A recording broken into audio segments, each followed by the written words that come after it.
Hey folks, it's David back again with another movie review. We're going to be going full audio for this one instead of using StreamYards to record anything.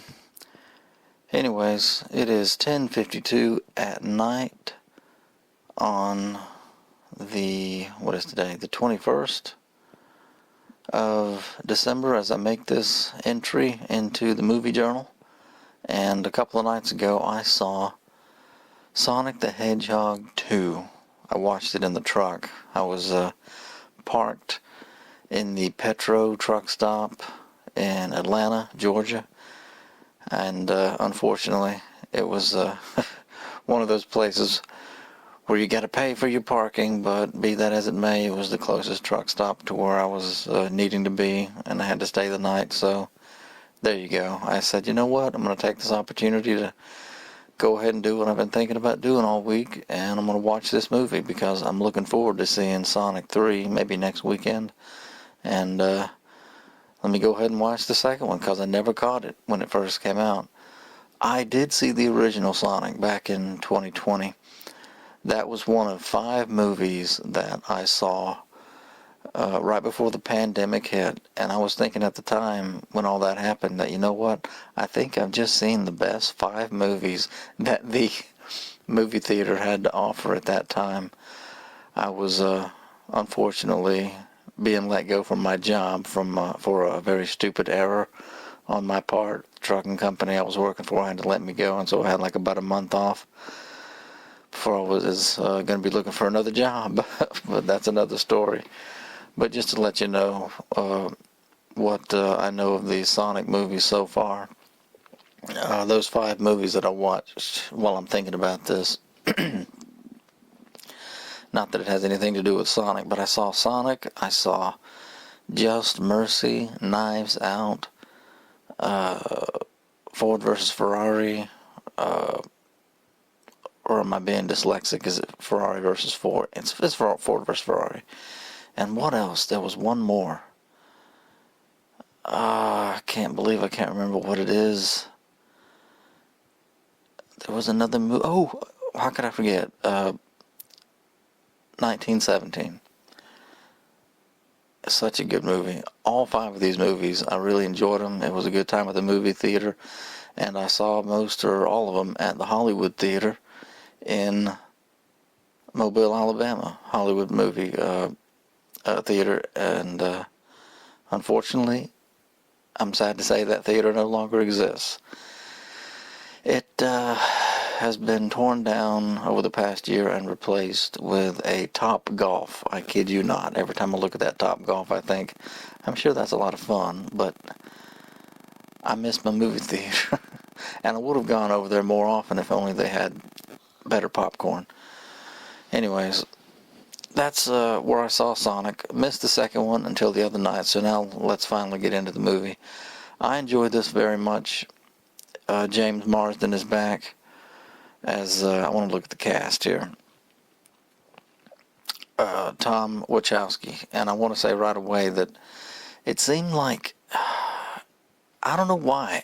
Maybe it was because the first movie dealt with him and his life dilemma more than in the second movie. He's playing kind of a different role. It's the same role, but I mean, as far as the part that he plays, but it's just a different events are overtaking him in the movie than in the first one. I was almost kind of weirded out by the whole father-son relationship that they've taken on, but I'm like, you know what? I guess it works, and this is just some good wholesome fun in this story, and he's trying to look out for him, and Sonic understands he's not from this world, as it were, and so they've adopted that kind of relationship. They basically adopted each other. I did my review of Sonic, the first one. I hope I can find it in my stuff, and I got it uploaded as soon as I find it, along with the other movie reviews that I've been able to salvage from the old YouTube channel that was kaput by YouTube for unjustified reasons, in my opinion. But anyways, we'll get to that bridge. We'll cross that bridge when we get there, whenever I can get all those videos up and running and online. But let me get on with this review. It's pure fun to me, and by pure, I mean, except for a couple of instances where they were being a little too cutesy-poo with the language, like when, for instance, Jim Carrey's back as Dr. Eggman Robotnik there, and he says, "It's time to get off this shiitake planet." I was like, really? You're trying to get away with it like that? But that's literally the worst thing in the movie. Everything else is just, it's clean. It's not trying to be too cheeky. It's surprisingly good. I'm surprised that, like, a big name, because at least to me, having grown up with the games, I never actually watched the cartoons that they made, any of the animated stuff. I basically just remember Sonic the Hedgehog 2 for Sega Genesis, and the nostalgia that's built up with it. You know a little bit about the story if you play that game, and that's pretty much the only one. So it's kind of fitting that all these years later I finally saw Sonic 2, the movie. And guess who's in it? I'm looking at the cast here. Shemar Moore, that's his name, plays Randall Handel. And Randall Handel. And I'm thinking to myself, that's the guy from the soap opera. And it took me half the movie, as I'm looking at the cast here on IMDb on my phone, to finally figure out that's Idris Elba's voice playing Knuckles. I'm like, who is that? That voice is familiar. But yeah, let me do a quick review of how the film starts and where it goes. We start with Dr. Robotnik, and of course Jim Carrey, his rendition of this. He's bald now, and I guess for all three movies he's played all three iterations, and in the third movie they're finally going to have him be a kind of a chunky guy, which I'm looking forward to seeing that. Jim Carrey, I got to stop and talk about him for a second here, not just for the sake of this movie, but overall, this is his element. This is him, the manic, funny characters that he always does best in. I don't know if anybody else can. I think he's basically made this. It's hard to even explain it. The kind of character, the kind of presence in a character that he brings to a movie, especially one like this. Whenever he's in a movie that's not taking itself too seriously, especially, like I'm encouraged that there might be another Mask. You know what? I take that back, because I love the Mask, and I just, as much as it would be neat to see him back in it, I just don't think the movie makers these days are capable of making that movie anymore. I just don't. They've changed. They're not. Either they've changed, or they're not allowed to make that kind of movie anymore. A movie like Sonic 2 works because it is meant to be just some family fun. It's meant for the kids, and those who are basically like maybe a kid at heart like me, and that's why I'm like, I watched the first one, I need to watch the second one, and I'm going to enjoy the third one, I'm sure. And I think it's probably going to do better than all the rest. And I don't think it's made Mario Brothers money as far as the Mario Brothers movie, but I just, it's still good. It's so good. I enjoyed the movie. I enjoyed the story. And thinking back on that Mario Brothers movie for a second, I definitely got to give that movie the better score from what I remember as far as the animation and the look of it, because as I remember now, it was all set in an animated world, whereas in Sonic, he's here in the real world, which is different, and so the animation is going to be different, and all these actors are talking to something that's just a prop that's not there when they originally make this stuff. You know what? While I'm thinking about it, I want to click on James Marsden and look at his IMDb, the stuff that he's been in, because That must be what it is right there. I was thinking to myself, he has been in another movie. I was thinking this last night. What I did was I rented Sonic 2 on YouTube for $4. You get it for 2 days, and unfortunately the time is up. I watched it once in the truck, and then I watched part of it again last night while I was working on the plumbing on my kitchen sink. And I was thinking about James Marsden, how I know he's been in the first one, but it seemed like he was in another movie where it was a where we'd be talking to an animated character, like a cartoon character in a movie set in real life. And I was thinking, what was it? I was thinking of Alvin and the Chipmunks, but that's not it. That was another actor. Now that I'm thinking of Alvin and the Chipmunks, I've got to look up and see, 2007 movie. Who was that guy? I want to get his name. Jason Lee played Dave Seville. Okay. But the movie that Marsden was in was Hop, 2011. That's what it was. I'm surprised I remembered that like he was in some movie besides Sonic, even before this. This is like his second. It's not his first rodeo as far as talking to a cartoon character in a movie that's set in real life. So Sonic is the second. He's double dipped here. This is his second franchise. Not that Hop became a franchise or anything, but I'm basically just proving to myself that I'm not crazy. Okay, let's keep going. Robotnik, he's such a genius. He's got the quill from Sonic, and if he didn't have that, that's the little plot hole. It's like, what if he didn't have that? Then he wouldn't be able to get off the mushroom planet. He literally outsmarts everybody who comes along. He's got his booby traps set. The portal opens up. Actually, it must be that huge thing that was going to zap him off the planet it just created this signature energy explosion signature. Oh man, I'm looking at the poster now. That is so great. That too looks just like from the video game cartridge. That is awesome. That is so good. Okay, look, I've got distracted here. And he's bald behind the bald Jim Carrey with the mustache behind the with the whatever you call those kind of glasses on there. That looks so good. It looks just like the game cartridge from way back when. Anyways, let me try and pick up the pace here. I know this is going to be another long review, and that's all right. But meets up with Knuckles. Knuckles, where did you get that? I got it from Earth, from a little, whatever he called him, a little blue menace.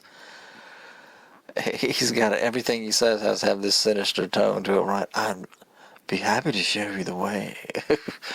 He's just too good. He's just too good, and I'm glad he's doing these kinds of movies. If he's going to keep making movies, I'm glad he did more of this, and I'm glad he stuck around for a whole trilogy. And just to go back and give credit for the people who are making these movies, the director, let me get that, I was looking at him just a second ago.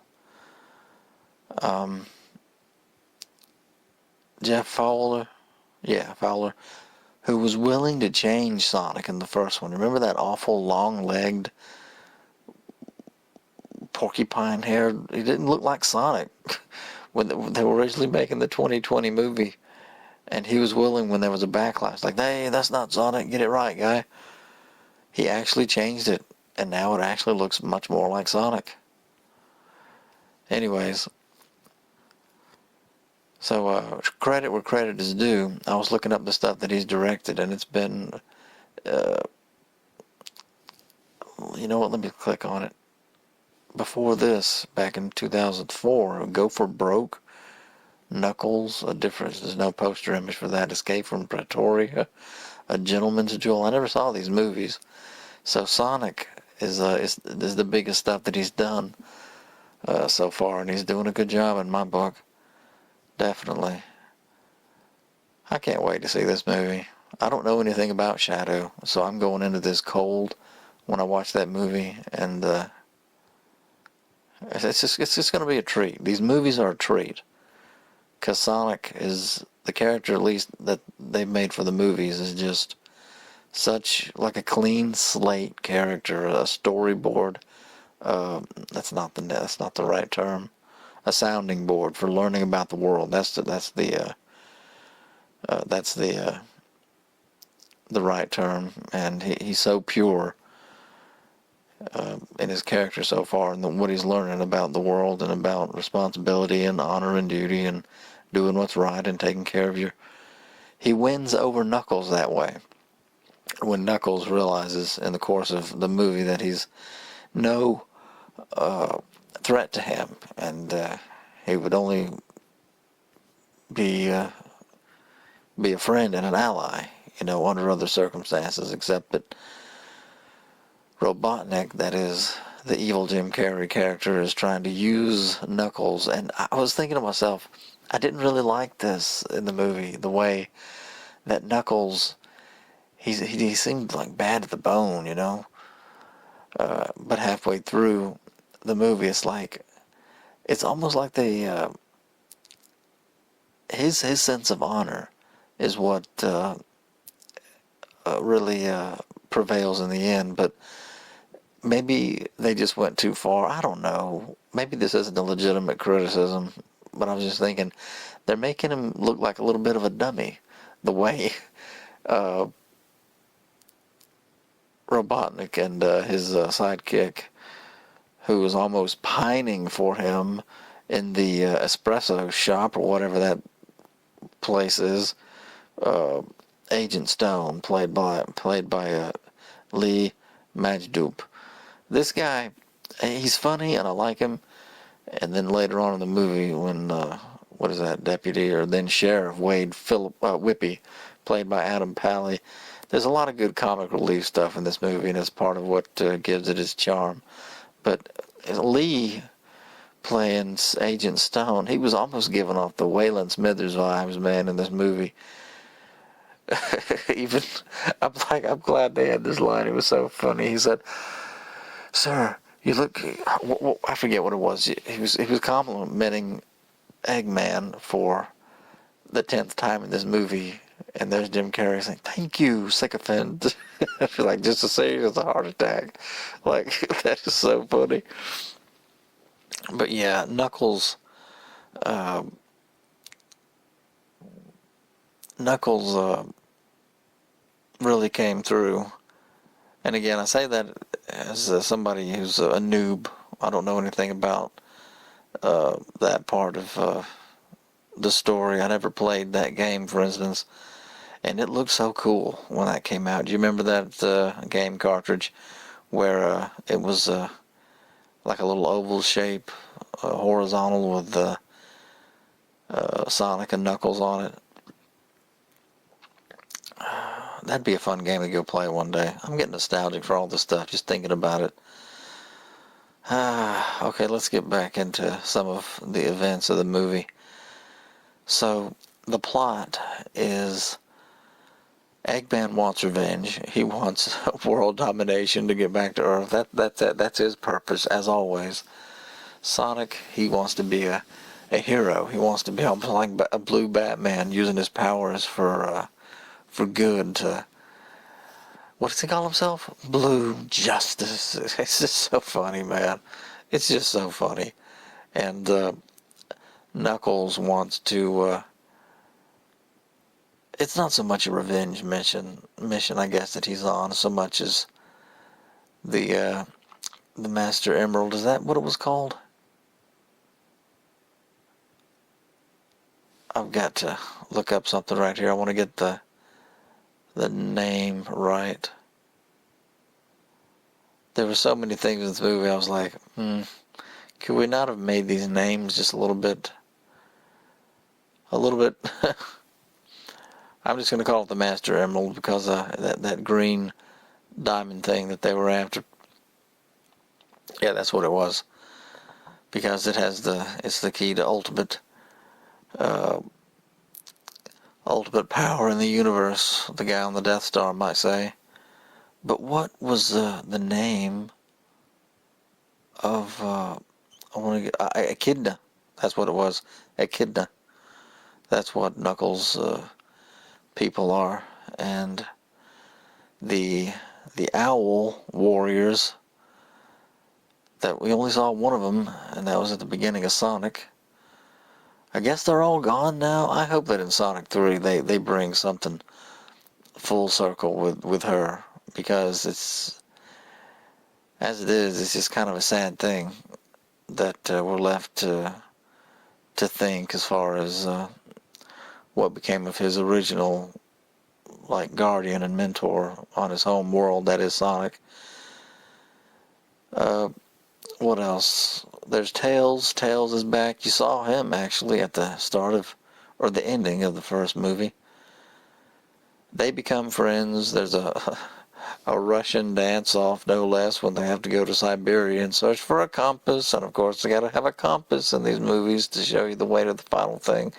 So I guess thinking about it now, that was actually just, I won't say more of the same, but it really has been done so many times. But at least in this movie, it actually works, and you're having enough fun with it, so you're not like in a Indiana Jones rip-off movie where it's like, oh great, it's the same formula every single time. I actually like it in this movie because I like Sonic. Whereas in another movie, a real life movie, oh, we gotta find the compass to find the hidden fortress of solitude of gold. Nah, they finally found it, and Eggman wants to give Knuckles the slip when Sonic shows up again. And you just always have to ruin a bad thing.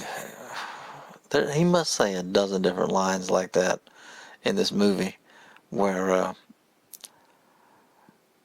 it's quotable. It's quotable. People are going to be saying that, I'm probably. But let me get into some of the other the real life characters.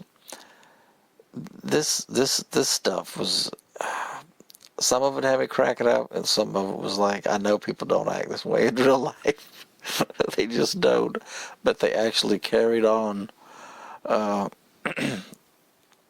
with the characters. Tom's wife, Maddie, played by Tika Sumpter. And again, just to go back to what I was saying at the start about how his character is different from in the first movie when he was going to be a police officer, or I forget now because I only saw it the one time in the theater. Was it that he wanted to leave the force there and go to the city where he could, yeah, he wanted to be more useful? And then there's a neat little moment with Sonic where he's saying, "You've got everything, and you want to change it, whereas look at me." And it was actually a good moment in that movie. I can't think if there was anything similar to that in Sonic 2, except when they're in the boat and he tells him, "Look, you gotta spend time, enjoy your time as a kid. You're not ready to go off and be Batman just yet. You know, your time is gonna come, your moment's gonna come to use your powers, but it's not here yet." That was the most that you got out of this one, because something happened, like, during the course of this movie. I was thinking, now granted, this is with me knowing that the third movie in a trilogy, even though they've greenlit a fourth movie already, is happening, it nonetheless felt like a sequel movie, a number two movie in a lot of ways. It's like, okay, we're carrying on a little bit. Okay, we're advancing things a little bit. We're adding a few more characters and things are interesting. And there's a guy who's a bad guy returning from the first movie. But it just got that. I just got those sequel vibes. Like, yeah, this is just a number two sandwiched in between the first movie that really introduces everything and convinces you that, yeah, this little hedgehog really is from another world and he really is here. And the big final third film, which probably going to be more movies than that, but I'm just saying it's a gradual build up. It's a gradual build up, and Tom, his character, unfortunately took kind of the brunt of like the shenanigans as far as opening up this world to more people. Like, for instance, Rachel is getting married to Randall, and Tom is trying to fit in with this growing family, whereas this sister-in-law despises him, and so they carry on with that whole thing, the human, the people part of it, and I'm kind of torn in between two things. I remember how people used to just beat the snot out of those original Transformers movies, the Shia LaBeouf films, thinking it's too much about the humans, we don't give a care, let's just see a Transformers movie. And they finally did that with Transformers 1, and I absolutely love that movie. But here we are, and I'm thinking, would Sonic be better off if this were a film where there were no people? And I'm thinking to myself, there's something about this that, at least to me, has just been way too charming. Like, I love these movies. I do. The first one, the second one, because they've turned out to be just a couple hours of, or almost 2 hours of, just clean, wholesome family fun that literally anybody can just watch and just be entertained by Sonic. But as it goes, there's a wedding. And Randall turns out to be what was he, FBI? An FBI agent? And the whole wedding was set up, almost everybody was an FBI agent. And that whole thing was like, man, this movie just took kind of a wild turn. I had no idea that was going to happen. I didn't see it coming. I just didn't. Sonic calling up he's calling up Tom, saying, use the ring I gave you. Just picture where you want to go and it'll happen. And then he realizes he swapped out the rings with this little girl who he was trying to look cool in front of, I guess, part of his growing family. And it was like going to be his niece or whoever that girl was. So she had given the rings to Randall to put on Rachel. And Rachel ends up having like this really, played by Natasha Rothwell, ends up having this like blow up scene in the movie. And it's all played off for laughs and just non-stop comedic fun. That whole part of the movie where we've got to get Sonic and Tails and all of them near to where the next big sequence of the movie is going to take place. And wouldn't you know, it was very conveniently on an island very near to where they were. I'm only just thinking about that now. I'm thinking that's kind of lucky, isn't it? That's kind of convenient that happened that way. And then there's the next big fight between Sonic and Knuckles in that fortress, and even Eggman, even Jim Carrey, when Sonic grabs one of his rockets out of the air like a champ, like it wasn't nothing, and he made it look so good. It's like, because he's so super fast and he's so powerful, Sonic throws the rocket back, but ends up blowing up part of the owl statue. And even Jim Carrey, even Dr. Eggman's like, oh, I'm sure that wasn't important or anything, because now the whole place is falling down. Wait, I'm getting that wrong. That was at the place before, when they found the compass. My bad. But this place also ends up getting blown up, doesn't it? When they take the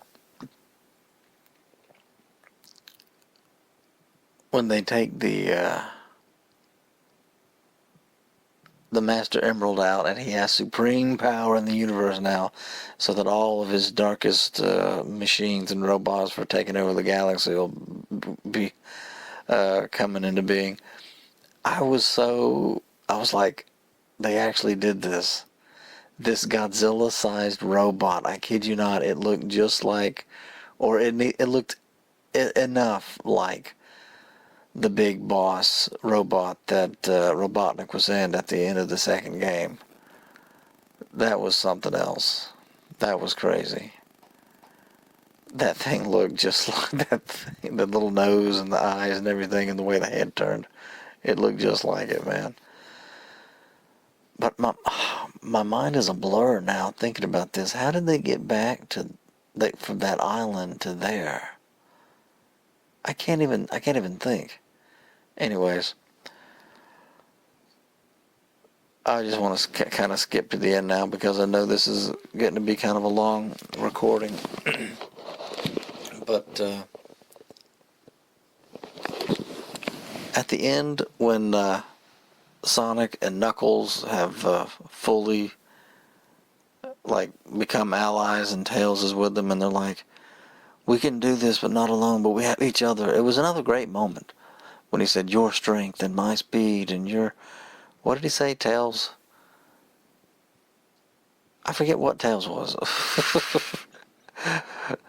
Your flight. I can't remember what he said. Sorry. Anyways, it was a good fight. And when his parents, quote unquote, wouldn't leave him, that was another heartfelt moment when Maddie is there and Tom, and they wouldn't leave Sonic when he's like, he won't ever stop. He wants me. I don't want you to get hurt. And they wouldn't leave him. It's like, she's like, hey, we're a family.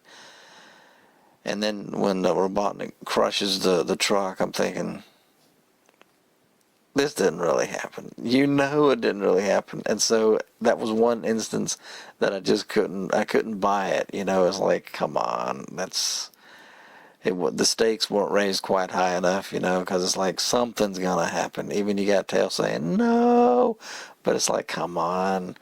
It could have been a much more tense moment, I think, and it would have been good for the finale when you have Golden Sonic on fire and flying. He had the power of flight for a second there, and he totally rips up the robot, and Jim Carrey's in there like, you know what, why don't we just let bygones be by? He sees how outmatched he is, and he's like, you did some things, I did some things, they're good people on both sides. And it's like, the way he just kind of tips, he just would taps on the robot, and it falls. There's Jim Carrey falling down to oblivion or whatever in the wreckage, like, oh, so it's like that, is it? That's how it is? It's so good. When he falls and he hollers, see you later, hater. It's like the sound of it. They did such a good job. And then Knuckles, what did he say? No, stand back. They were going to go hug like Sonic because they had survived this horrible ordeal, right? And there's Knuckles. He is no longer the Sonic that you knew. He now holds the ultimate power of the Emerald. And when Sonic did this thing, it's like a reverse tornado of lightning and fire in the sky, and that cloud thing came down. What the world is this? Like, what is he doing? This is interesting. What exactly is this about? Is this a new chapter? Is this really a new Sonic? And man, when it all just transformed into his hand as it came down into his hand as a chili dog, like the ultimate chili cheese dog, and the way his eyes were done, like shut with his nose going up, like it was like so good and so savory. Like I was cracking up. I was like, it's a chili dog. He just conjured up a chili. He used all of his power of the universe to conjure up a chili dog. Oh my goodness. It was just too good. But while I'm on that scene, there's one thing I didn't like. Robotnik shooting at him when they were going away in that pickup truck. You go and watch it. You watch Sonic 2, and you watch when that thing flipped over. I'm thinking to myself, no, folks, I'm sorry. You're not just gonna crawl. They immediately just crawl out of the truck and keep on running away from Robotnik's huge Godzilla robot machine bot. And I'm thinking, no, I don't think so.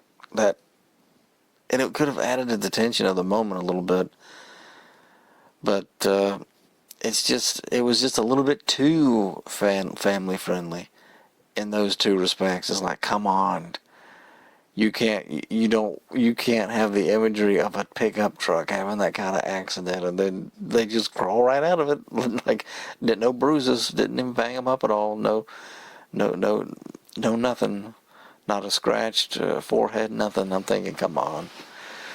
You could have given that scene a little bit more time to breathe, surely. Anyway, that's about it as far as complaints.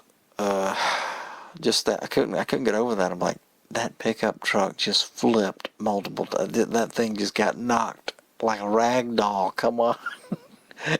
Upside down, and they're crawling out of it like it wasn't nothing. Come on. And there's so much action in this, with the missiles flying and the little drone robots, and the opening sequence with Sonic rescuing a guy from robbers who were taking over a cache, like a money transport, an armored money carrier thing. And then he ends up saying, "You're a terrible hero," because Sonic accidentally blew up the sewer in the process. Anyways, this is the kind of movie I would like to maybe one day do just a commentary on, instead of just recapping what I remember from it. Really, I would like to do that one day. That kind of thing would be fun. That would really help me grow my channel, do stuff like that. To just watch the movie with the sound off and commentate on it. That would be so... Other people do that, reviewers, and I've never done that yet. I'm going to have to start doing that one day when I have more time, because I'm missing all kind of stuff here. But all in all, I'll just end by saying these movies have just been just pure fun, and they're wholesome, and they try and leave a good message and leave you on a positive note. And I'm glad we'll be able to end 2024 on a positive note. I'm sure Sonic 3 is going to be really good. Anyways, hopefully have that review up in a couple of weeks. So until then, folks, thank you so much for listening to me. And I'll stop talking about Sonic for now, but yeah, I really got to start doing those live commentaries.